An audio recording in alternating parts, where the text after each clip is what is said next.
आप सुन रहे हैं जगत गुरु तत्वदर्शी संत रामपाल जी महाराज द्वारा लिखित पुस्तक जीने की राह।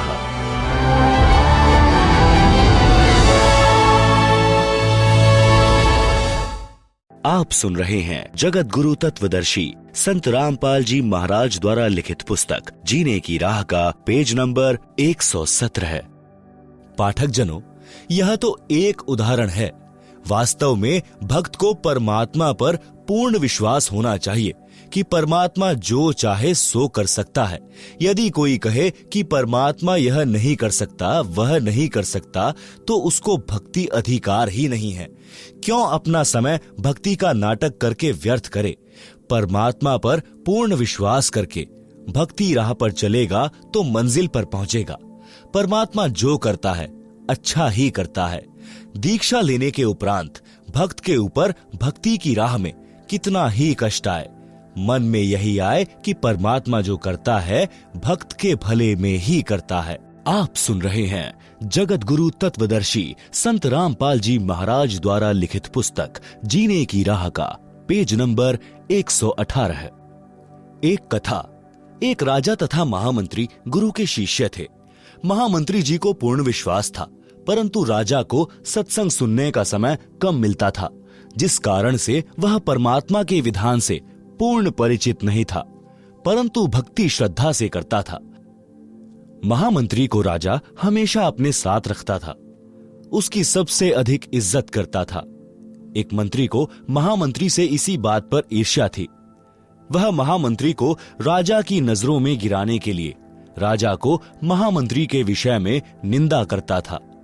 एक मंत्री चाहता था कि राजा मुझे महामंत्री बना दे।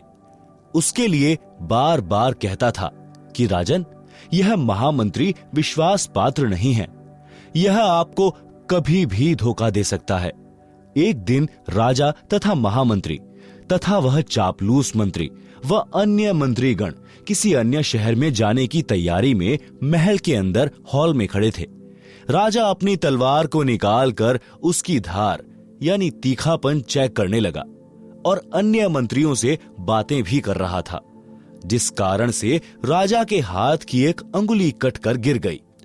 चापलूस बोला कि हे राजा, यह क्या हो गया? हमारे राजा कितने सुंदर थे, आज हमारा दुर्भाग्य का दिन है। हाय, यह क्या हो गया? प्रजा का कौन सा भार अपने ऊपर ले लिया? महामंत्री बोला, अच्छा हुआ, परमात्मा जो करता है अच्छा ही करता है। राजा दर्द से व्याकुल था तथा ऊपर से ये शब्द सुने तो महामंत्री के प्रति गुस्सा आया और सैनिकों से कहा कि इसे जेल में डाल दो। ऐसा ही किया गया। चापलूस चुगलखोर को महामंत्री नियुक्त कर लिया। अंगुली का उपचार कराया। 6 महीने में अंगुली का घाव भरकर ठीक हो गया। कोई दर्द नहीं रहा। अब राजा के दाएं हाथ में 3 अंगुली और 1 अंगूठा बचा था। राजा अपने नए महामंत्री से अति प्रसन्न था, क्योंकि उसका दांव लग गया था। वह राजा से कहता था कि हे राजन, मैंने तो आप जी को बहुत बार कहा था कि यह आपको धोखा देगा। उस दिन आपने अपने कानों सुन लिया कि वह बोला अंगुली कट गई तो अच्छा हुआ। वह तो आप जी के मरने में खुश था, कभी आपको मरवा देता। राजा उस चापलूस की प्रत्येक बात को सत्य मानने लगा था। एक दिन राजा उस नए महामंत्री के साथ जंगल में शिकार खेलने गया। दोनों जंगल में गहरे चले गए। आगे कुछ भील लोग थे। उन्होंने उन दोनों को पकड़ लिया और अपने पुरोहित के पास ले गए। उस दिन जंगली लोगों का कोई त्योहार था। एक व्यक्ति को काटकर देवी की भेंट चढ़ाना था। उनके हाथ 2 लग गए। पुरोहित ने कहा कि 2 ले आए हो तो दोनों की ही बलि चढ़ा देते हैं, देवी और अधिक प्रसन्न होगी। परंतु पहले इनकी जांच करो कि कोई अंग भंग न हो, यानी काना कोतरा, हाथ या अंगुली कटी ना हो। जांच की तो पता चला कि एक व्यक्ति के हाथ की 1 अंगुली कटी है। पुरोहित ने कहा कि इसे छोड़ दो। दूसरा ठीक है तो इसकी गर्दन काट दो। उसी समय राजा को छोड़ दिया और चापलूस महामंत्री की गर्दन राजा के सामने ही काट दी और देवी को भेंट कर दी। राजा चल पड़ा और अपने महल में आया, सीधा जेल पर गया और महामंत्री को रिहा किया। राजा ने महामंत्री जी को सीने से लगाया और कहा कि जब मेरी हाथ की अंगुली कटी थी और आपने कहा था कि अच्छा हुआ, भगवान जो करता है अच्छा ही करता है। वह सही बात है। यदि उस दिन मेरी अंगुली नहीं कटी होती तो आज मेरी जान जाती। भगवान ने अच्छा किया। राजा ने फिर कहा कि मेरे लिए तो अच्छा हुआ, परंतु आपको 6 महीने जेल व्यर्थ में बिना दोष के काटनी पड़ी। आपके लिए क्या अच्छा हुआ? महामंत्री बोला कि आज मैं जेल में ना होता तो आपके साथ जाता। वहां मेरी गर्दन कटनी थी, मेरी मौत होनी थी। 6 महीने की कैद से मेरी जान बच गई। मेरे लिए यह अच्छा हुआ। इस प्रकार भक्त को परमात्मा पर विश्वास करके अपने जीवन के सफर पर चलना है। आप सुन रहे हैं जगत गुरु तत्वदर्शी संत रामपाल जी महाराज द्वारा लिखित पुस्तक जीने की राह का पेज नंबर 119। एक लेवा एक देवा दूतम, कोई किसी का पिता न पूतम। एक किसान के घर एक पुत्र उत्पन्न हुआ। पुत्र 8 वर्ष का हुआ तो पत्नी की मृत्यु हो गई। किसान के पास 16 एकड़ जमीन थी। कुछ वर्ष पश्चात किसान ने दूसरी शादी की। उस पत्नी से भी एक पुत्र उत्पन्न हुआ। कुछ वर्ष पश्चात उस पत्नी की भी मृत्यु हो गई। किसान का प्रथम पत्नी वाला पुत्र 16 वर्ष का हुआ। उसका विवाह कर दिया। किसान की भी मृत्यु हो गई। छोटा लड़का 10 से 12 वर्ष की आयु में रोगी हो गया। कुछ दिन उपचार कराया। फिर बड़े भाई यानी मौसी के बेटे ने तथा उसकी पत्नी ने विचार किया कि उपचार पर क्यों खर्च किया। यदि मर गया तो इसके हिस्से के 8 एकड़ जमीन अपने पास रह जाएगी। यह विचार करके पड़ोस के गांव से जो वैद्य उपचार के लिए आता था उससे कहा कि इस लड़के की औषधि में विष मिलाकर दे दो, हम आपको धन दे देंगे। 500 रुपए के लालच में वैद्य ने उस लड़के को औषधि में विष खिलाकर मार दिया। गांव वालों को बताया गया कि रोग के कारण मृत्यु हो गई। किसी को शंका नहीं हुई। बच्चे की मृत्यु रोग के कारण हुई मान ली। उस मौसी के बेटे की मृत्यु के 1 वर्ष पश्चात बड़े भाई को पुत्र प्राप्त हुआ। खुशी का ठिकाना नहीं रहा। बच्चे के जन्म की खुशी में जीमनवार यानी लंगर किया। पूरे गांव में मिठाई बांटी गई। उसके पश्चात कोई संतान नहीं हुई। इकलौते पुत्र को प्रेम से पाला। अच्छा घी दूध दही खिला पिलाकर हष्ट पुष्ट कर दिया। 16 वर्ष की आयु में विवाह कर दिया। उस समय बाल विवाह को गर्व की बात माना जाता था। वह लड़का रोगी हो गया। वैद्य पर वैद्य बुलाए, महंगे से महंगे औषधि खिलाई, परंतु व्यर्थ रहा। उस समय 1 महीने में 1,000 की औषधि खिलाई गई। हीरा तथा मोती भस्म भी औषधि में मिलाकर लड़के को खिलाया गया, जिस कारण से 8 एकड़ जमीन भी बेचनी पड़ी। परंतु रोग घटने की बजाय बढ़ता ही चला गया और अंतिम दिन आ गया। लड़के का पिता चिंतित अवस्था में पुत्र के पास बैठा था। उसी समय लड़का बोला, भाई साहब एक काम कर। पिता ने कहा कि बेटा मैं तेरा पिता हूं। लड़का बोला कि मैं तेरा वह भाई हूं जिसको आपने विष देकर मरवाया था। मैं ही अपना बदला लेने आपके पुत्र के रूप में जन्मा हूं। उस लड़के की माताजी भी वहीं विराजमान थी। लड़का बोला कि 8 एकड़ जमीन मेरे हिस्से की थी, वह मैंने वसूल कर ली है। अब केवल कफन तथा लकड़ियों का हिसाब शेष है, उसकी तैयारी करो। यह बात सुनकर पिता उर्फ भाई का मुख फटा का फटा रह गया। अपने किए पर दोनों यानी पति पत्नी ने पश्चाताप किया। परमात्मा का विधान अटल है। बड़े भाई ने पुत्र रूप में जन्मे छोटे भाई से प्रश्न किया कि हमने लालच में आकर जो पाप किया, हमें तो परमात्मा ने फल दे दिया। जिस उद्देश्य के लिए आपकी जान ली थी वह 8 एकड़ जमीन गई तथा अन्य संतान है नहीं। यह शेष जमीन कोई और ही लेगा। हमारा तो नाश हुआ सो हुआ, यह तो होना ही चाहिए था। परमात्मा ने न्याय किया। परंतु जो लड़की आपकी पत्नी रूप में आई है, इसने कौन सा अपराध किया है जिस कारण से यह सती प्रथा के तहत आपके साथ जिंदा जलाई जाएगी? इसके साथ भगवान ने अन्याय किया है। छोटा भाई उर्फ पुत्र बोला कि मेरी मृत्यु के 2 वर्ष पश्चात वह वैद्य मर गया था जिसने मुझे 500 रुपए के लालच में विष देकर मारा था। यह पत्नी वही वैद्य डॉक्टर वाली आत्मा है। इसको वह फल मिलेगा, जिंदा जलाई जाएगी। उस समय सती प्रथा जोरों पर थी। पति की मृत्यु के पश्चात पत्नी को जिंदा उसी चिता में जलाया जाता। आप सुन रहे हैं जगत गुरु तत्वदर्शी संत रामपाल जी महाराज द्वारा लिखित पुस्तक जीने की राह का पेज नंबर 120। प्रिय पाठकों, विचार करो, परमात्मा की दृष्टि से कुछ नहीं छुपा है। जैसा करेगा वैसा भरना पड़ेगा। प्रत्येक परिवार इसी प्रकार संस्कार के कारण एक दूसरे से जुड़ा है। कोई पूर्व जन्म का कर्ज उतारने के लिए जन्मा है, कोई पूर्व जन्म का कर्ज लेने जन्मा है। उदाहरण के लिए, पिता ने लड़के को पढ़ाया, शादी से 2 दिन पहले दुर्घटनाग्रस्त होकर मर गया। वह अपना कर्ज पिता से लेने आया था।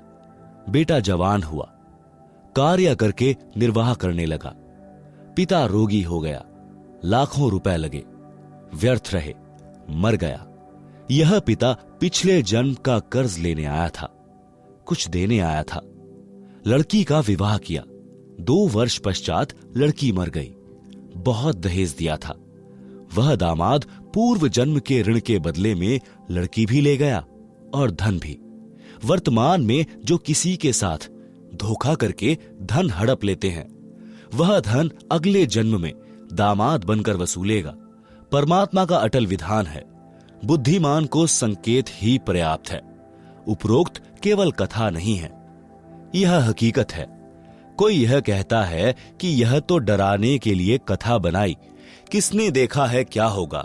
जैसे चोर को भद्र पुरुष समझाते हैं कि भाई चोरी मत किया कर, जब पकड़ा जाएगा तो पहले तो जनता पिटाई करेगी, फिर पुलिस पीटेगी और जेल में भी कष्ट उठाना पड़ेगा। यदि कोई कहे कि यह तो चोर को डराने के लिए कहा है, किसने देखा है कि आगे क्या होता है।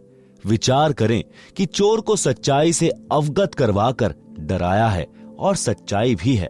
यदि चोर सच्चाई से डरकर चोरी करना त्याग देगा तो उसकी भलाई है।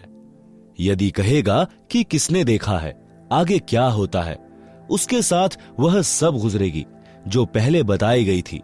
इसी प्रकार जो उपरोक्त कथा को केवल समझाने डराने के लिए ही मानेगा तो दुर्भाग्य होगा। इसको इतनी ही सत्य समझना जैसे चोर को सतर्क किया है। लेखक ने यह कथा सन 1978 में एक पशुओं के डॉक्टर से सुनी थी, जो किसान के 2 पुत्रों वाली कथा ऊपर बताई है। वह इस कथा को अपने पास बैठने वाले को अवश्य सुनाता था, परंतु अमल कतई नहीं करता था। 10 रुपए की दवाई देकर 4 डिस्टिल्ड वाटर के इंजेक्शन लगाकर 200-300 रुपए वसूलता था। फिर शाम को मिलता तो अपने कारनामे भी बताता था कि यदि कम रुपए लूंगा तो भैंस वाला यह समझेगा कि अच्छी दवाई नहीं दी। भैंस को स्वस्थ तो 10 रुपए की दवाई से ही हो जाना था। विचार करें कि ऐसे व्यक्तियों की कथनी और करनी में अंतर है, तो उनके द्वारा सुनाई इन कथाओं का अन्य पर कैसे प्रभाव होगा। संत गरीबदास जी ने कहा है कि ये बातें कहन सुनन की नहीं है, कर पाड़ने की हैं, यानी इन पर अमल करना चाहिए। परमात्मा के विधान को समझकर निर्मल जीवन यापन करो, जीवन की राह को कांटों रहित बनाएं। आप सुन रहे हैं जगत गुरु तत्वदर्शी संत रामपाल जी महाराज द्वारा लिखित पुस्तक जीने की राह का पेज नंबर 121। एक लेवा एक देवादूतम। जिस समय श्री शिवजी ने अपनी पत्नी पार्वती जी को अमरनाथ स्थान पर एक सूखे वृक्ष के नीचे बैठकर नाम दीक्षा यानी अमर मंत्र दिया था, उस वृक्ष की खोगड़ यानी तने में बने बिल में मादा तोते ने अंडे उत्पन्न कर रखे थे। स्वस्थ अंडे तो शिवजी की हाथों से बजाई ताली से बच्चे बनकर उड़ गए। उनमें एक अंडा गंदा यानी अस्वस्थ था, उसका जीव उसके अंदर था। जब श्री शिवजी ने श्री पार्वती जी को दीक्षा मंत्र सुनाया तो वह गंदा अंडा स्वस्थ हो गया और तोते का बच्चा बन गया, पंख लग गई, उड़ने योग्य हो गया। पार्वती जी की समाधि लग गई। उसने हां हां करना बंद कर दिया, तोता हां हां करने लगा। तो श्री शिवजी ने देखा कि पार्वती की तो समाधि लगी है, सुन बोल कुछ नहीं रही है, हां हां की आवाज किसकी है। देखा तो वृक्ष के तने के बिल यानी खोगड़ में तोता बोल रहा है। श्री शिवजी ने उसे मारना चाहा तो तोता उड़ गया। पीछे पीछे श्री शिवजी सिद्धि से उड़कर मारने चले। ऋषि वेद व्यास जी की पत्नी ने जंबाई ली। मुंह खोला तो तोते के शरीर को त्याग कर जीव व्यास की पत्नी के गर्भ में मुख से प्रवेश कर गया। श्री शिवजी ने व्यास की पत्नी से कहा कि मेरा ज्ञान चुराकर जीव तोते के शरीर को त्याग कर आपके गर्भ में चला गया है। यह मेरा चोर है, इसे मारूंगा। उसी समय ऋषि वेद व्यास जी भी आ गए थे। सब बातें सुन रहे थे। व्यास जी ने पूछा, हे भगवान, कौन कैसा चोर? श्री शिवजी ने बताया कि मैं पार्वती जी को दीक्षा दे रहा था, अंदर के कमलों का भेद बता रहा था, तो इस तोते ने सुन लिया। यह किसी अनाधिकारी को मंत्र बता देगा तो वह अमर होकर जनता को पीड़ा देगा। यह अमर हो गया, मैं इस जीव को मारूंगा। व्यास जी बोले, हे शिवजी भगवान, जब यह अमर हो गया तो आप मारोगे कैसे? यह बात सुनकर श्री शंकर जी पार्वती के पास लौट आए। पार्वती जी को सब बातें बताई। श्री वेद व्यास जी ने अपनी दिव्य दृष्टि से देखा तो पता चला कि पत्नी के गर्भ में पुत्र है। 12 वर्ष के पश्चात पुत्र उत्पन्न हुआ। माता कहती थी कि पुत्र का नाम सुखदेव रखना है। इसके गर्भ में रहते हुए मुझे कोई दुख नहीं हुआ। मन में खुशी बनी रहती थी, सुख का आभास होता रहता है। इसलिए गर्भ में ही उस बालक का नाम सुखदेव रख दिया था। तोते के अंडे में रहने और तुरंत मानव शरीर प्राप्त करने के कारण ब्राह्मण लोग उसे शुकदेव यानी शुक माने तोता भी कहते थे। ऋषि शुकदेव जी का जन्म लेते ही 12 वर्ष का शरीर बन गया और उठकर चलने लगे। तो ऋषि वेद व्यास जी ने कहा, हे पुत्र, कहां चला? शुकदेव जी अपने माता पिता की ओर पीठ करके बोले, आपका और मेरा इतना ही संग है, यानी संस्कार है। ऋषि व्यास जी ने कहा, हे पुत्र सुखदेव, हमने तेरे जन्म लेने की 12 वर्ष प्रतीक्षा की और आज आप छोड़कर जा रहे हो। एक बार मुख तो दिखा दे। सुखदेव ऋषि बोले, हे ऋषि जी, बहुत बार आप मेरे पिता बने, अनेकों बार मैं आपका पिता बना। यह तो बड़ा बखेड़ा यानी झंझट है। मैं भक्ति करके जन्म मरण से मुक्ति करवाऊंगा। मैं आपकी ओर मुख इसलिए नहीं कर रहा हूं कि कहीं मेरा आप में मोह ना हो जाए। यह कह संत गरीबदास जी ने वाणी द्वारा बताया है कि एक लेवा एक देवा दूतम, कोई काहू का पिता न पूतम।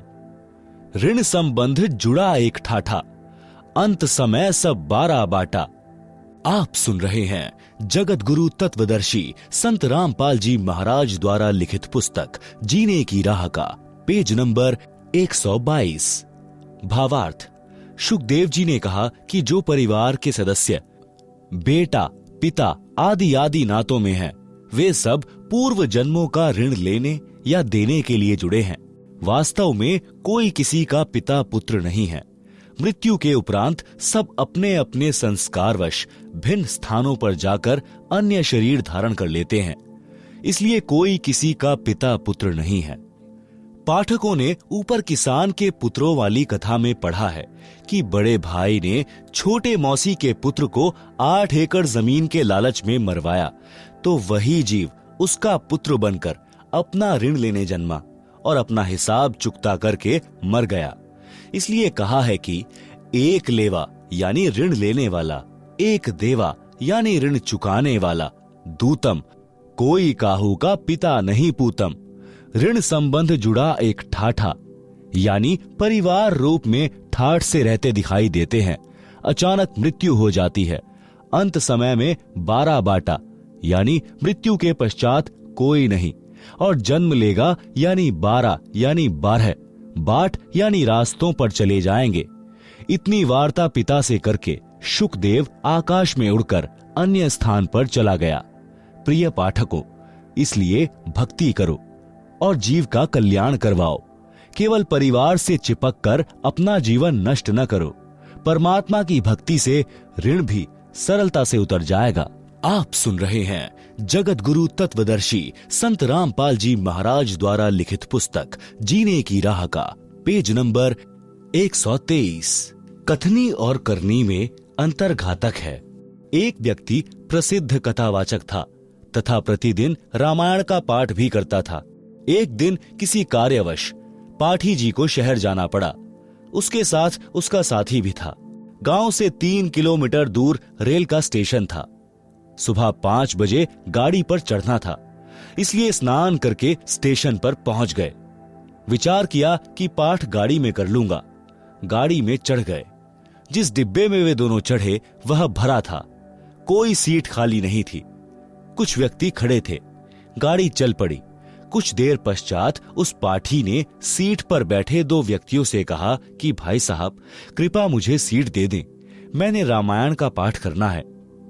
आज गाड़ी पकड़ने की शीघ्रता के कारण घर पर नहीं कर सका। सज्जन पुरुषों ने पूरी सीट ही खाली कर दी।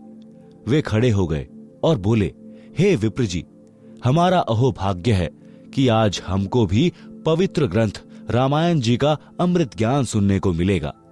पंडित जी ने पाठ ऊंचे स्वर में बोलना शुरू किया।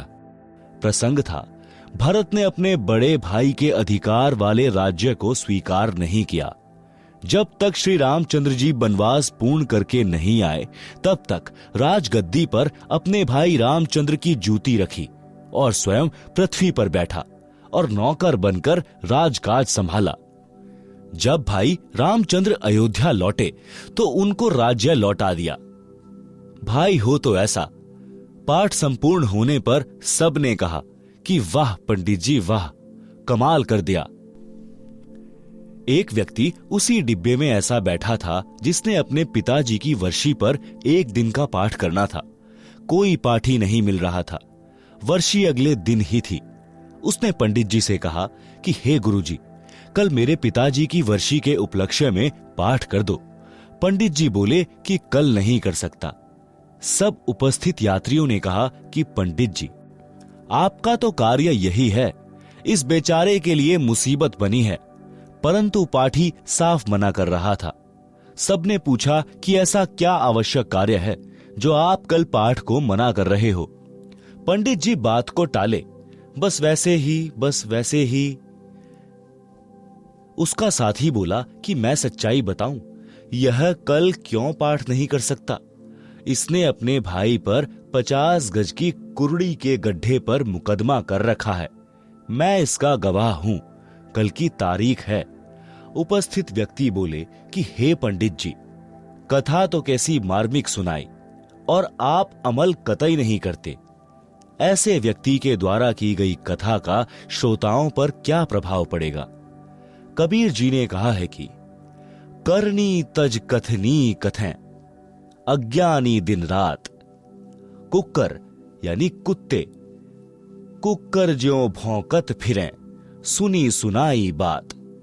गरीबदास जी ने भी कहा है, बीजक की बातां कहें, बीजक ना ही हाथ, पृथ्वी डोबन उतरे, ये कह मीठी बात। आप सुन रहे हैं जगत गुरु तत्वदर्शी संत रामपाल जी महाराज द्वारा लिखित पुस्तक जीने की राह का पेज नंबर 124।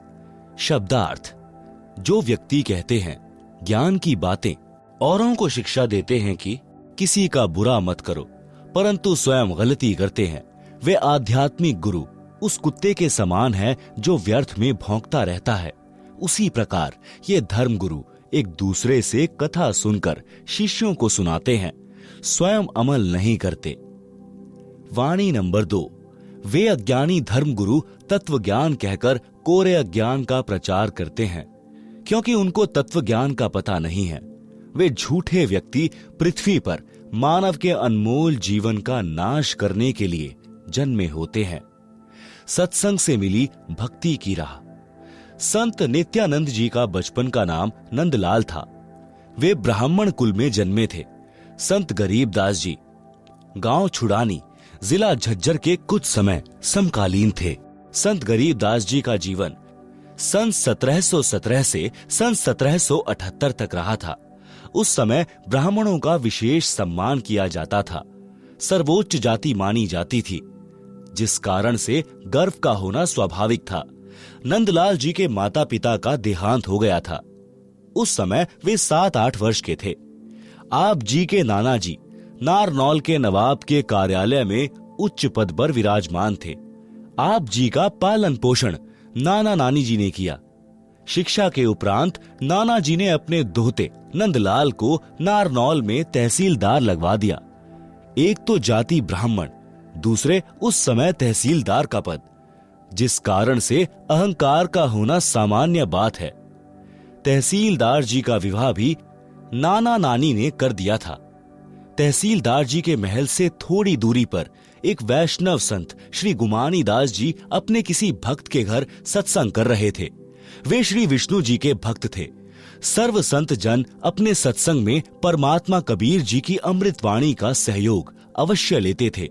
सत्संग में बताया गया कि मानव जीवन किस लिए प्राप्त होता है, परंतु सत्संग न सुनने के कारण सांसारिक उठा पटक में अपना अनमोल मानव जीवन नष्ट कर जाता है। अज्ञान के कारण जीव धन, पद तथा जाति का अभिमान करता है। भक्ति न करने वाला प्राणी अगले जन्म में गधे, कुत्ते, बैल आदि पशु पक्षियों के शरीर में कष्ट उठाता है।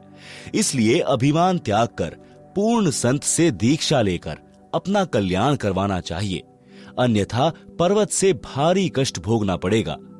सत्संग की आवाज सुनकर तहसीलदार मकान की छत पर कुर्सी लेकर बैठ गया। पूरा सत्संग सुना। दीक्षा लेने की प्रबल प्रेरणा बन गई, परंतु जाति और पद का अहंकार परेशान कर रहा था। ब्राह्मणों की कितनी इज्जत है, फिर मैं तहसीलदार हूं। सत्संग में सामान्य लोग जाते हैं, मुझे शर्म लगेगी। कैसे जाऊंगा आश्रम में? स्वामी गुमानी दास जी का आश्रम नारनौल शहर से लगभग 1.5 किलोमीटर पर था। अंत में एक दिन निर्णय लिया कि सुबह वक्त से आश्रम में पहुंच जाऊंगा। अन्य व्यक्ति जाएंगे, तब तक तो दीक्षा लेकर लौट आऊंगा। सत्संग करके संत जी आश्रम में चले गए। सुबह उठकर कुछ देर सैर करते थे। एक दिन नंदलाल जी घोड़े पर बैठकर सुबह आश्रम की ओर जा रहे थे। गुमानी दास जी सैर के लिए उसी रास्ते पर जा रहे थे। संत जी ने सिर के बाल कटा रखे थे, उस्तरा फिरा रखा था, सिर पर कोई वस्त्र नहीं था। नंदलाल जी ब्राह्मण होने के नाते सौण कसौण पर विश्वास रखते थे। किसी अच्छे कार्य के लिए जाते और आगे से कचकोल काढ़े यानी सिर पर उस्तरा फिराए कोई आ जाता तो अपना जाना रद्द कर देते थे। आश्रम में दीक्षा लेने जा रहे थे। जिंदगी का सर्वोत्तम दिन था। आगे से सिर पर उस्तरा फिराए एक व्यक्ति मिल गया। नंदलाल जी का माथा ठनका और क्रोध आया। विचार किया कि आज दीक्षा का अवसर नहीं छोड़ना है, परंतु अपने सौण कसौण को भी निष्क्रिय करना था। इसलिए अपने आप समाधान निकाल लिया कि इस मनहूस के सिर में टोला यानी हाथ की एक उंगली का उल्टा भाग मार देता हूं, कसौण समाप्त हो जाएगा। इसी उद्देश्य से घोड़ा उस व्यक्ति यानी संत गुमानी दास जी के पास जाकर रोका और कहा कि हे कमबख्त, तूने आज ही सिर मुंडवाकर मेरे सामने आना था। आज मैं अपनी जिंदगी के सबसे उत्तम कार्य के लिए आश्रम में जा रहा था। यह कहकर गुमानी दास जी के सिर पर टोले मारे और घोड़ा आश्रम की ओर चला दिया। संतों के साथ ऐसी घटनाएं आम होती हैं, वे अधिक ध्यान नहीं देते। विचार तो किया कि व्यक्ति सभ्य तथा कोई उच्च अधिकारी तथा उच्च कुल का लग रहा था। कार्य पालियों वाले कर गया। नंदलाल आश्रम में गया। वहां संत के शिष्य मिले। राम राम हुई। आने का कारण बताया। घोड़ा वृक्ष से बांध दिया और संत जी के आसन के पास बिछी बोरी पर बैठ गया। संत गुमानी दास जी सैर के पश्चात स्नान करके आसन पर बैठे तो घोड़ा देखा। फिर समझते देर न लगी। नंदलाल जी ने देखा तो शर्म के मारे नीची गर्दन कर ली। गुमानी दास जी को आश्रम के भक्तों ने बता दिया था कि यह तहसीलदार जी दीक्षा लेने आए हैं। नंदलाल जी संत के चरणों में गिर गए और टोला मारने का कारण बताया। संत गुमानी दास जी ने कहा कि हे भक्त, जब हम एक आने का घड़ा कुम्हार के पास से लेने जाते हैं तो उसको टोले मार मार कर बजाकर जांचते हैं कि कहीं फूटा तो नहीं है। आप जी तो जिंदगी का सौदा करने आए हो। आपने गुरुजी बजाकर देख लिया तो कोई पाप नहीं किया। नित्यानंद जी संत जी के शीतल स्वभाव से और भी अधिक प्रभावित हुए। दीक्षा ले ली। संत गुमानी दास जी ने उनका नाम बदलकर नित्यानंद रख दिया। जब सत्संग से जीने की राह मिली तो नित्यानंद जी ने वाणी बोली। आप सुन रहे हैं जगत गुरु तत्वदर्शी संत रामपाल जी महाराज द्वारा लिखित पुस्तक जीने की राह का पेज नंबर 125। ब्राह्मण कुल में जन्मा था, मैं करता बहुत मरोड़, गुरु गुमानी दास ने दिया कुबुद्धि गढ़ तोड़। फिर कितने आधीन हुए वह इस वाणी से पता चलता है। सिर सौंपा गुरुदेव को, सफल हुआ यह शीश, नित्यानंद इस शीश पर आप बसे जगदीश। भावार्थ, जब तक सत्संग के विचार सुनने को नहीं मिलते तो भूलवश मानव अहंकार में सड़ता रहता है। जब ज्ञान होता है कि आज राजा है, मृत्यु उपरांत गधा कुत्ता बनेगा, तो इस अहंकार का क्या बनेगा। इसलिए भक्त अपने उस अड़ंगे को ज्ञान से साफ करके भक्ति पथ पर चलते हैं और सफलता प्राप्त करते हैं। श्रीलंका के राजा रावण ने भक्ति बहुत की, परंतु अहंकार नहीं गया, जिस कारण से विनाश को प्राप्त हुआ। रावण भी ब्राह्मण था, नित्यानंद जी भी ब्राह्मण थे। सत्संग सुनकर निर्मल हो गए। रावण को सत्संग सुनने को नहीं मिला, जिस कारण से जीवन व्यर्थ गया और अमिट कलंक भी लग गया। नित्यानंद जी ने कहा कि मेरा जन्म ब्राह्मण कुल में होने के कारण, जाति अभिमान के कारण पूर्ण मरोड़ यानी अहंकार करता था। जब गुरुजी गुमानी दास जी के सत्संग वचन सुने तो जाति का अहंकार रूपी कुबुद्धि का गढ़ समाप्त हो गया, जीवन सफल हुआ। वाणी नंबर 2 का भावार्थ। सत्संग सुनकर नित्यानंद जी बहुत आधीनी करने लगे, अहंकार त्याग दिया। कहा कि मैंने अपने गुरुजी को अपना सिर दान कर दिया, यानी जैसे गुरुजी रखेंगे वैसे ही रहूंगा। मेरा सिर सफल हो गया, अन्यथा किसी रोग के कारण जीवन चला जाता। अब मेरे सिर पर परमात्मा का निवास है, मेरी रक्षा परमात्मा करता है, मुझे कोई चिंता नहीं। आप सुन रहे हैं जगत गुरु तत्वदर्शी संत रामपाल जी महाराज द्वारा लिखित पुस्तक जीने की राह का पेज नंबर 126। नित्यानंद जी का शब्द। और बात तेरे काम न आवे, संतो शरण लाग रे, क्या सोवे गफलत में बंदे, जाग जाग नर जाग रे। तन सराय में जीव मुसाफिर, करता रहे दिमाग रे, रात बसेरा कर ले डेरा, चले सवेरा त्याग रे। और बात तेरे काम न आवे, संतो शरण लाग रे। उम्दा चोला बनान मोला, लगे दाग पर दाग रे, 2 दिन का गुजरान जगत में, जले बिरानी आग रे। और बात तेरे काम न आवे, संतो शरण लाग रे। कुबुद्ध कांचली चढ़ रही चित पर, तू हुआ मनुष्य से नाग रे। सूझे नहीं सजन सुख सागर, बिना प्रेम बैराग रे। और बात तेरे काम न आवे, संतो शरण लाग रे। हर सुमरे सो हंस कहावे, कामी क्रोधी कागरे, भवरा न भर में विष के बन में, चल बेगमपुर बागरे। और बात तेरे काम न आवे, संतो शरण लागरे। शब्द सैन सत गुरु की पहचानी, पाया अटल सुहागरे। नितानंद महबूब गुमानी, प्रकटे पूर्ण भागरे। और बात तेरे काम न आवे, संतो शरण लागरे। वास्तव में यह ऊपर लिखा शब्द कबीर साहिब जी का है, फिर भी हमने ज्ञान प्राप्त करना है। शब्दार्थ। हे मानव यानी स्त्री पुरुष, परमात्मा की चर्चा व भक्ति के अतिरिक्त अन्य कोई बात यानी चर्चा तेरे काम की नहीं है। आपको तत्व ज्ञान नहीं है, इसलिए मोह ममता व अज्ञानता की नींद में सो रहा है, यानी परमात्मा को भूला है। जाग जाग यानी संभल जा और संतों से सत्संग सुनकर आत्म कल्याण करवा। यह मानव शरीर में जीव ऐसे हैं जैसे यात्री किसी होटल में कमरा किराए पर लेकर रात्रि व्यतीत करता है और सुबह त्याग कर अपने कार्य पर चला जाता है।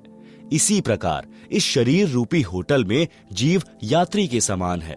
जब मृत्यु का समय आएगा तब सवेरा हो जाएगा, यानी शरीर रूपी सराय यानी होटल को त्यागने का समय हो गया है। आप शरीर त्याग कर भक्ति न करके खाली हाथ जाओगे।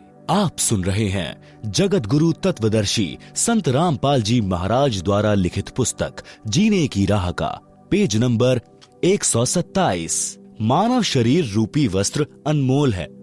तत्व ज्ञान के अभाव से भक्ति न करके पाप पर पाप करके इस पर दाग लगा रहा है। इस संसार में जीवन अधिक नहीं है। अपने परिवार के पोषण में तथा धन संग्रह करने में जो परेशानी उठा रहा है, पाप करके धन जोड़ रहा है। मृत्यु के पश्चात परिवार तथा संपत्ति धन बेगानी हो जाएगी। इसे जोड़ने में किए पाप तुझे नरक में जलाएंगे। पाप करके दूसरे की बिरानी यानी आग में न जलकर मर। सत्संग सुने बिना पाप पुण्य तथा शिष्टाचार का ज्ञान नहीं होता। मानव शरारती बुद्धि का हो जाता है। मानवता को भूलकर अपनी शक्ति के द्वारा निर्बल को सताकर सर्प वाला कार्य कर रहा है, जो तेरे नाश का कारण बनता है। हे सज्जन पुरुष, यह ज्ञान है जो बिना प्रेम व सच्ची लगन से सत्संग सुने बिना नहीं होता। जो व्यक्ति भक्ति करता है तो उसे भक्त कहते हैं, यानी हंस पक्षी जैसा अहिंसावादी कहा जाता है। अर्थात भक्त किसी को कष्ट नहीं देता। हंस पक्षी भी सरोवर की मछली व कीड़े नहीं खाता, केवल मोती खाता है। काग पक्षी स्वार्थवश जीवित पशु पक्षी का मांस नोच नोच कर खाता है, कष्ट देता है। इसी प्रकार सत्संग न सुनने वाला व्यक्ति अध्यात्म ज्ञान के अभाव से स्वार्थवश अन्य से धन लूटता है, चोरी करता है या अन्य कष्ट देता है, जो पाप है। हे जीव रूपी भंवरा, विषय विकारों, काम, क्रोध, मोह, लोभ रूपी विष के वन न भटक। यह काल लोक तो कष्ट का घर है। उस बिना कष्ट वाले सतलोक में चल, वह सुखदायक बाग है। नित्यानंद जी ने कहा है कि मैंने अपने गुरु जी का सत्संग सुना और उनका संकेत समझ गया जो ऊपर बताया है। अपना जीवन धन्य कर लिया। मुझे मेरे प्यारे महबूब गुरु गुमानी दास जी मिले। यह मेरा कोई पूर्व जन्म का सौभाग्य था। शब्द तन मन शीश ईश अपने पे पहलम चोट चढ़ावे, जब कोई राम भक्त गति पावे। हो जी, जब कोई राम भक्त गति पावे। सतगुरु तिलक अजपा माला युक्त जटा रखावावे। जत गोपिन सत का चोला भीतर भेख बनावे। लोक लाज मर्याद जगत की तन ज्यो तोड़ बगावे। कामनी कनक जहर कर जाने शहर अगमपुर जावे। ज्यों प्रतिभ्रता पति से राती आन पुरुष ना भावे। बसे पिहर में प्रीत प्रीतम में न्यू कोई ध्यान लगावे। निंदा स्तुति मान बड़ाई मन से मार गिरावे। अष्ट सिद्धि की अटक न माने आगे कदम बढ़ावे। आशा नदी उल्ट कर डांटे आढ़ा बंध लगावे। भवजल खार समुद्र में बहुर न खोड़ मिलावे। गगन महल गोविंद गुमानी पलक माही पहुंचावे। नितानंद माटी का मंदिर नूर तेज हो जावे। आप सुन रहे हैं जगत गुरु तत्वदर्शी संत रामपाल जी महाराज द्वारा लिखित पुस्तक जीने की राह का पेज नंबर 128। शब्दार्थ। संत नित्यानंद जी ने भक्ति को सफल करने की विधि बताई है। कहा है कि गुरु जी से दीक्षा लेने के पश्चात परमेश्वर को पूर्ण रूप से समर्पित हो जाना चाहिए और तन मन धन अपने परमेश्वर को पहलम चोट चढ़ावे, यानी प्रारंभ से ही कुर्बानी का भाव बन जाए। तब भक्त की गति यानी मुक्ति होगी। वाणी नंबर 1। कुछ साधक बाहरी वेश बनाते हैं।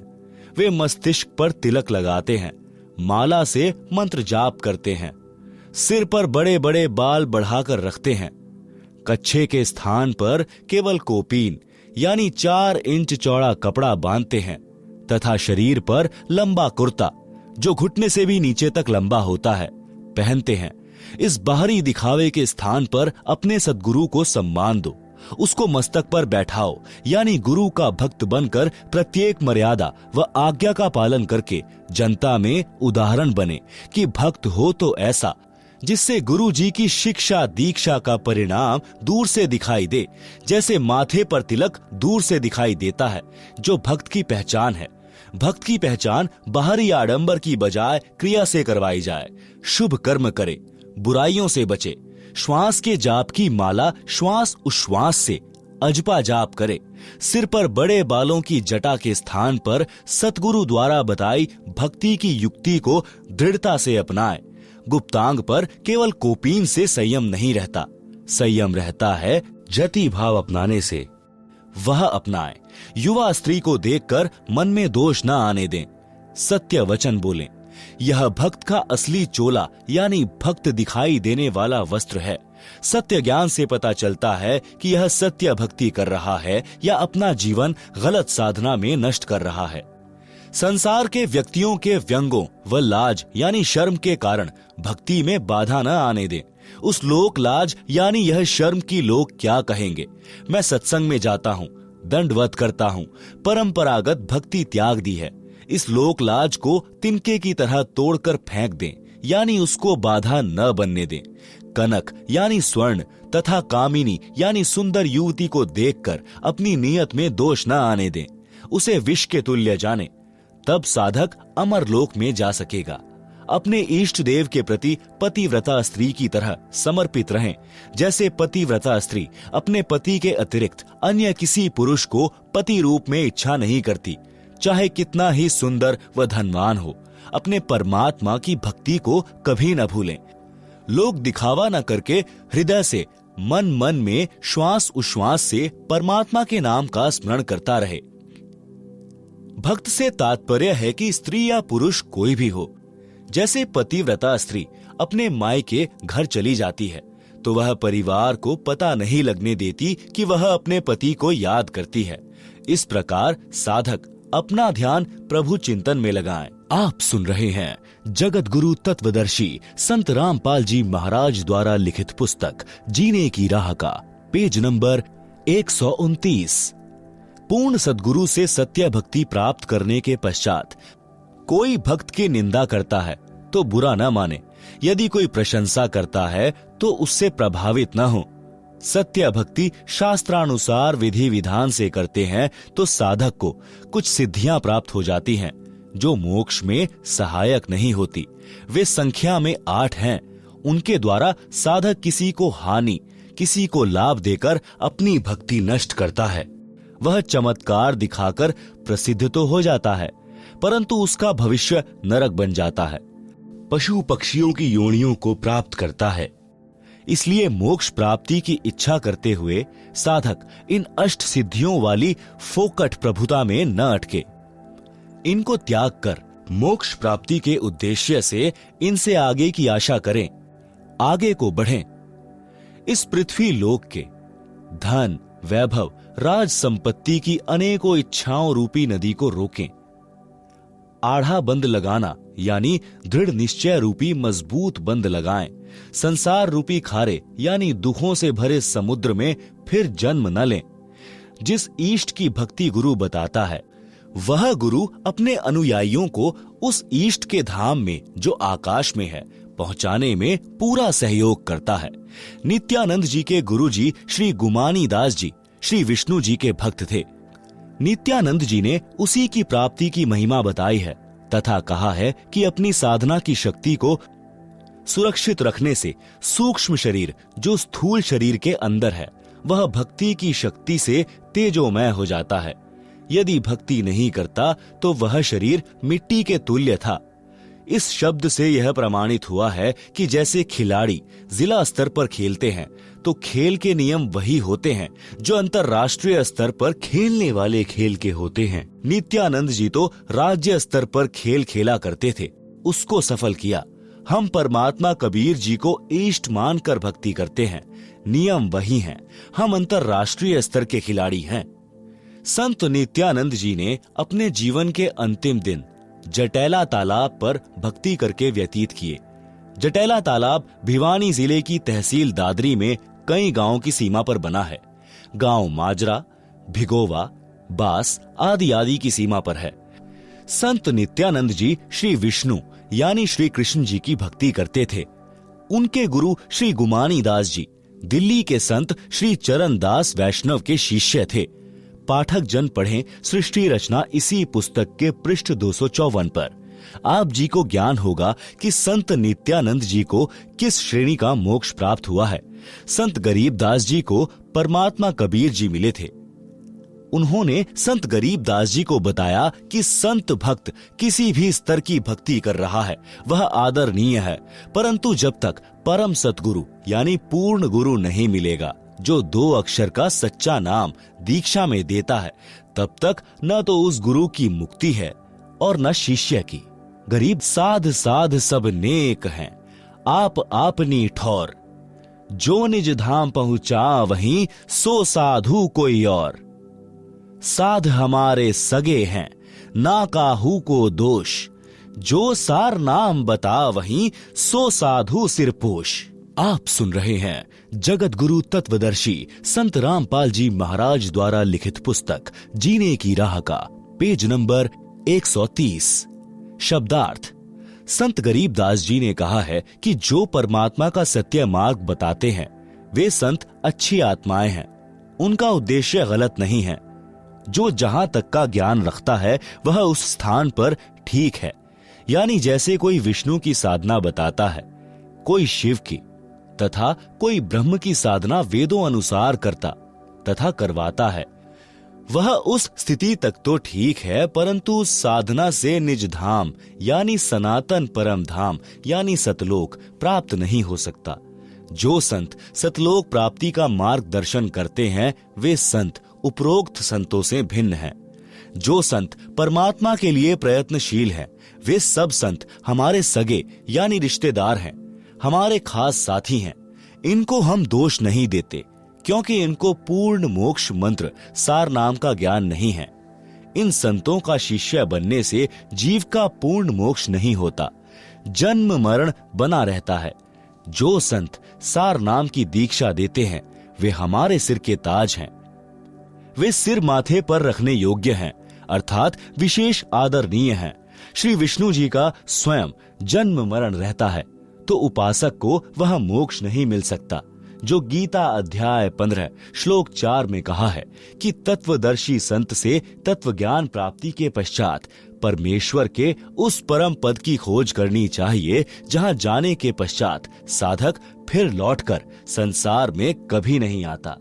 केवल उस परमेश्वर की भक्ति करो जिसने संसार रूपी वृक्ष की रचना की है, संसार का विस्तार जिनसे हुआ है। हिंदू समाज के गुरुजन कहते हैं कि गीता का ज्ञान श्री कृष्ण जी ने अर्जुन को सुनाया। श्री कृष्ण जी श्री विष्णु जी का अवतार यानी स्वयं विष्णु जी माने जाते हैं। श्रीमद् भगवत गीता के अध्याय 4 श्लोक 5 में गीता बोलने वाले ने कहा कि हे अर्जुन, तेरे और मेरे बहुत जन्म हो चुके हैं, तू नहीं जानता, मैं जानता हूं। इससे स्पष्ट हुआ कि श्री विष्णु जी नाशवान हैं, जन्म मृत्यु होता रहता है। श्री देवी पुराण के 3 स्कंद में स्वयं विष्णु जी ने कहा कि मैं यानी विष्णु, ब्रह्मा तथा शंकर जन्मते मरते हैं, हमारा तो आविर्भाव यानी जन्म तथा तिरोभाव यानी मृत्यु हुआ करता है। इससे भी स्पष्ट है कि श्री विष्णु जी अविनाशी नहीं है। गीता अध्याय 2 श्लोक 17, गीता अध्याय 15 श्लोक 17 में भी अविनाशी परमात्मा तो गीता ज्ञान दाता से भी अन्य कहा है।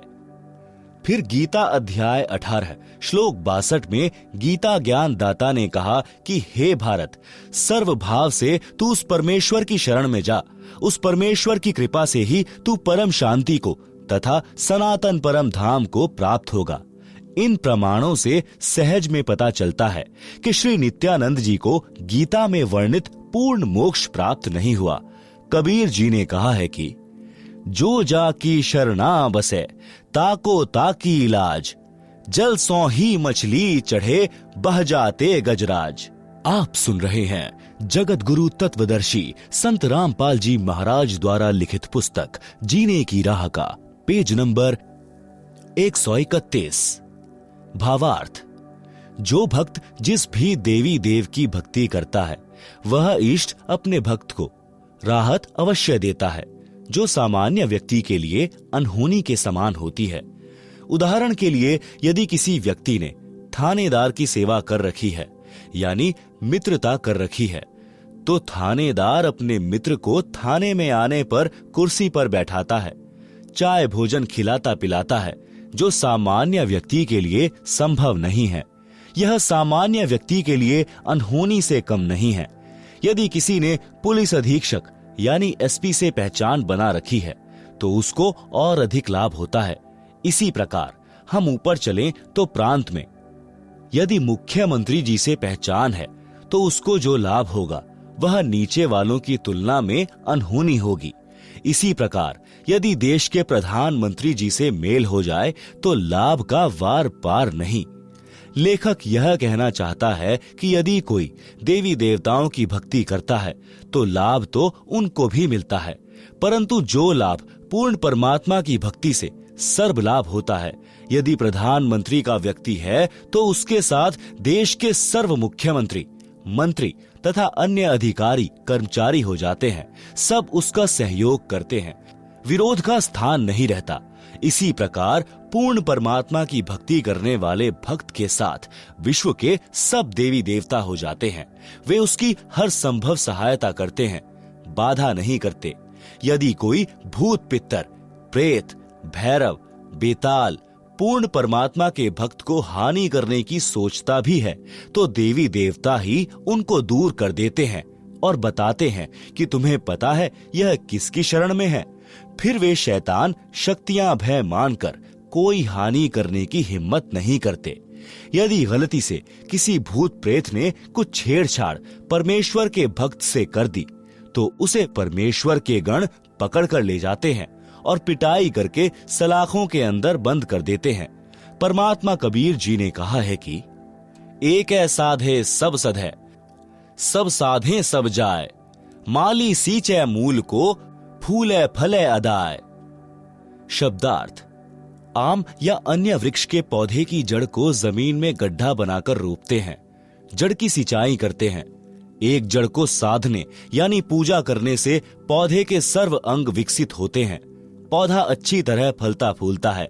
पौधा पेड़ बनकर छाया, लकड़ी तथा फल देता है। यदि उस पौधे की शाखाओं को जमीन में गड्ढे में रोपकर सब शाखाओं की सिंचाई करेंगे और मूल की सिंचाई नहीं करेंगे तो सब कुछ नष्ट हो जाएगा। माली यानी पौधा रोपण का जानकार, जिसे माली कहते हैं, वह मूल की ओर से पौधे को जमीन में लगाता है, मूल की सिंचाई करता है, लाभ लेता है। इसी प्रकार तत्वदर्शी संत संसार रूपी पौधे की मूल यानी परम अक्षर ब्रह्म को इष्ट मानकर पूजा करता तथा करवाता है। वह उस एक की पूजा करके सर्व देवों को साध लेता है। सर्व देवता उसी सत्पुरुष की आज्ञा में चलते हैं, साधक का कार्य सिद्ध करते हैं। यदि सब देवों की पूजा करेंगे तो सत्पुरुष रुष्ट हो जाएगा। उसकी आज्ञा के बिना देवता कुछ नहीं कर पाते। यानी साधक की साधना शास्त्र के विरुद्ध होने के कारण कुछ लाभ नहीं मिलता। इसलिए पूर्ण परमात्मा की भक्ति करें। वर्तमान में मेरे यानी रामपाल दास के अतिरिक्त विश्व में किसी को सत्य ज्ञान नहीं है। आप आएं और दीक्षा लेकर अपना तथा परिवार का कल्याण करवाएं।